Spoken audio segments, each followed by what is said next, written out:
So it's been a few hours since you said that you face imminent arrest. What happens now, and what are you seeing is going to be the future of Imran Khan and the PTI? Well, PTI future, let me just say, if you have a vote bank, no amount of arrests, they have arrested 7,500 members of PTI. Our entire top leadership is arrested. There are about 150 cases on me, so I could be arrested any time. But the point is, you cannot arrest an idea whose time has come. If you look at the polls, the poll ratings, the surveys, PTI is 70% now. So no party has had such popularity. So this is madness what is going on. They're trying to basically kill democracy because, by killing the biggest or trying to crush the biggest party in the country, the only federal party in the country, they're actually dismantling democracy. This program might hear when you might be behind bars. As you said that an arrest is imminent. My question was that what happens to Imran Khan if he goes to jail, and what happens to the Pakistan Tehreek-e-Insaf? Well, I was in jail for 4 days, and I had no idea what was going on because I was completely cut off from all news. So it was only after 4 days I discovered what had happened since I was, when I was abducted from the precincts of the High Court, Islamabad, unlawfully as ruled by the Supreme Court. And so it was only afterwards I discovered the demonstrations and the impact. And sadly, 25 people died of that we know about. And there were up to 600 people who got injured, 600 people got injured. So what I don't want is, if I am jailed again, I do not want violence. Because violence feeds into the narrative of the PDM or these parties who are petrified of elections, because they then use that violence to then clamp down on us and this crackdown on us, where anyone affiliated with PTI is just thrown into jail. But the 7,500 people who've been arrested, as the government has been saying, the cases against them are of incitement, aiding, abetting violence. We saw ambulances being burned, public property being torched. These are people who are chanting for you. Look, all this is, you can easily, through a proper investigation, find out that a party for 27 years has never indulged in violence. When I was shot, they almost killed me. 12 of our people got bullet wounds. Even then there was no arson. I mean, surely when they try and kill the head of a party and people saw me in hospital, yet you never saw any buildings being burned and all this happening. This was a pre-planned thing. And in front of your viewers, I'm saying any independent investigation will prove this. How can the Corps Commander's house, now remember, I have grown up in Lahore. Corps Commander house is about 2 miles from my house. We know the amount of security there. How come demonstrations were allowed to walk all the way, 2 hours from Liberty Chalk to there? How come there was no police there? How come it was left unguarded? And what about the CCTV footage? Why don't they bring that footage out? You will know who did what. This was a conspiracy. They used that. They burned the house. I know we didn't do it because the head of our Punjab president, Dr. Yasmin, she's sitting there and telling the demonstrators, don't go inside the house. But they've got videos of your leaders saying that we have to go to the GHQ. Shahriar Afridi, for instance, there's a video of him calling for people to go to the GHQ. Going to the GHQ is not a crime. It is part of Pakistan. You can demonstrate peacefully anywhere in this country. And when they see me being abducted by the army, the natural response would have been demonstrating peacefully in front of GHQ or whatever. But no one called for violence. Not one of our leaders said that you go and break things or burn down buildings. But we've never done it in 27 years. So all I want is an independent investigation. I'm confident that everyone will be exposed. We know where the police burned their vehicles. We know Radio Pakistan, Peshawar. There was no demonstration there. How come it got burned down? The demonstrator was 3 miles away. So I think, and why hasn't there been an investigation? That 25 people were shot, straight bullet wounds. All the people, hundreds of 600 people getting bullet wounds. How come there's no investigation there? In France, you see people demonstrators throwing petrol bombs at the police. How come no one shoots them there? I mean, there are demonstrations all over the world. But you don't they were straight firing into the crowd. Why has there been no investigation in that? Well, the government says that it is investigating and geotagging the people who were there, it's tracking their phones, and it accuses you of harboring dozens of what it calls terrorists who were involved in the arson. You see, first of all, let's find what is behind all this. The PDM and the establishment, they are petrified of elections. Why are they petrified? Because every survey says PTI will get 2/3 majority the moment there are elections. Now, to avoid elections, even before this, they had 145 cases on me, criminal cases. A man who's known in this country for 50 years had never had one criminal case.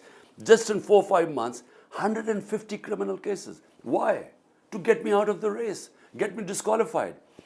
2 assassination attempts. One where I got shot.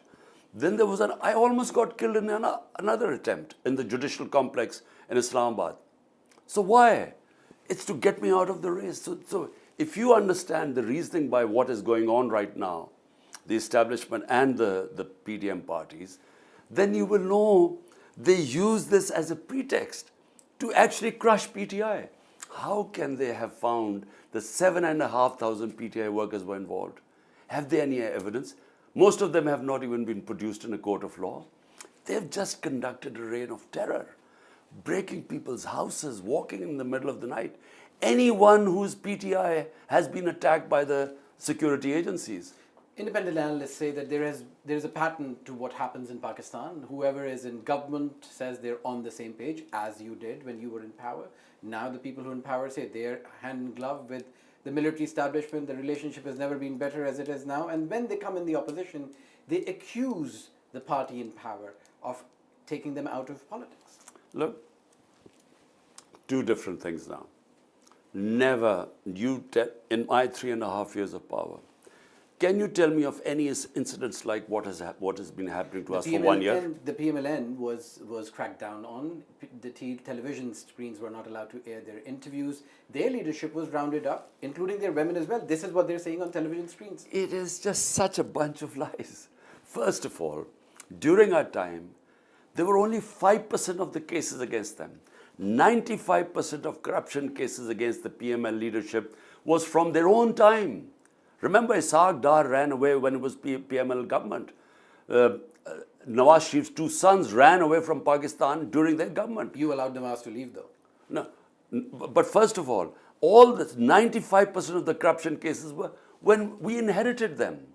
Nawaz went during our time, but unfortunately, we didn't realize that his reports were all doctored. We thought he wouldn't survive a day. We were told in the cabinets. Anyway, what I'm saying is that you cannot even think of comparing what has happened to us in the last 1 year as opposed to what happened to them. I mean, when Nawaz Sharif was why was he banned? Because he was convicted by the Supreme Court. He lied that he was ill. He left the country. A convict leaves the country, absconds from justice, and he was making speeches from London. That's when the courts took a decision. Why have I been banned? I've not even been convicted of one thing. I mean, these are all allegations. So I'm banned from television. They can't show any of my live addresses. My senior leadership, everyone is now lumbered with cases. All our time is spent going from one court to the other to get bail. This never happened with PML. So now, you say that the problem is with the army chief, but you also say that you promise that you will not sack him. So which one is it? Look, all I'm saying is that the establishment is one man, the army chief. Whatever he decides, it's a disciplined army, as it should be. Now, I have no problem with him. But he seems to have a problem with me. There's something floating out on the social media about some statement or allegations he's made against me, which are quite worrisome because that's what he thinks about me. But it's his problem. There's some reason why he has decided that whatever happens, Imran Khan cannot come into power. But I have no problem with him. So, in other words, I was told that, he's worried that if I come to power, I would sack him. I have, my policy is very straightforward. Army is an institution. You don't directly, what is the word? I mean, you do not want to interfere with it to affect it like all our other institutions have been weakened. And if it's a surety he wants that I shouldn't sack him, well, I was willing to give it. So all I'm saying is the problem is not from my side, it's from the other side. Isn't the problem, isn't the root of the problem beginning to when you wanted an ex-general to become the army chief instead of the current one, General Faiz Hamid, who's accused by your political opponents of engineering you into power? This is, again, a myth. And this myth was floated by General Bajwa. I never, a year before the appointment of the army chief, I never even thought about who should be the army chief. For a start, apart from General Faiz, I didn't know any of the other contenders. So how could I make up my mind until I knew who were the people who were competing? How could I make up my mind? So I never thought about who should be the army chief. But General Bajwa told the contenders, there were 4 of them, that look, I wanted to push Faiz, so they all turned against me. This, of course, I discovered later on. But let me just make it clear. If I had to interfere in the army when I knew General Bajwa was trying to oust me, I knew that the conspiracy was going on, I should have then removed him because I could have denotified him. But despite knowing all that, I said, I'm not going to interfere with the army. And so, all I'm saying is that what is happening right now is not because of me. It's nothing I have done to antagonize the army chief. There is something he has on me, he has against me, which I don't know. Well, you have a history with him, and he was the intelligence chief. Let's come back to your power when you were in power. You had 3.5 years. You were not able to provide the jobs that you promised, not able to build the homes that you promised. Why should people vote for Imran Khan? Do you know what? Today, the report has come of our last year in power. The economy grew at 6.5%, which is almost a record in Pakistan. When an economy grows at 6.5%, that means you're producing jobs. That means you're creating wealth. That meant that we had the record tax collection, record exports. We had record agriculture output. I mean, this is all in the economic survey of Pakistan. It was one of the best performances in 2 decades of any government. So, how can that be compared to what is going on right now? Inflation, despite there being an economic, what is called the super cycle, when energy prices went up, from 12.2%, inflation today is 36.4%, 3 times as much. In fact, Pakistan's inflation is now worse than Sri Lanka. So you can't, we could have done a lot of things much better. But compared to where we left the economy and where it is right now, there's just no comparison. Now, let's talk about what the people expected of the Pakistan Tehreek-e-Insaf. There are a lot of allegations on people that you chose to represent the PTI who were involved in corruption. And in our last interaction a few years ago, you said that if the captain of the ship is clean, the people will be clean. So who's this corruption on? Does it reflect on you, or is it those particular individuals? Well, look, if there's corruption, the cases should have come out now, because we've been out of power now for 14 months. So surely, out of 150 cases, they have come with 2 corruption cases on me. One is of a charitable trust I've set up, Al-Qadr University. They haven't shown how I made any money from it. Secondly is this Tosha Khana case, which you must understand what Tosha Khana is. For 70 years, the law in Pakistan is that as a head of state, you get gifts from foreign gifts, from dignitaries or so on, whether it is you are a minister, a general or whatever, it goes into the Tosha Khana, which evaluates it. Then you have a chance. Do you want to buy it? Then before they paid 20%. In my time, it was 50%. If you wanted to buy the gift, you bought it. All that is recorded. So, I mean, these are the two cases they've come up with me in 14 months. My question was about the people that you chose. I'm talking about ministers of provincial assemblies, ministers of national assemblies, your close aides, Jahangir Tareen, etc., who've now been facing corruption charges, allegations, and courts. Look, if your question is that was I able to clamp down on corruption, the answer is no.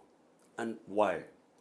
Because NAB, which is the Accountability Bureau, which is supposed to fight corruption, was not under me. We were told it was independent, but it was controlled by General Bajwa. The General Bajwa controlled NAB.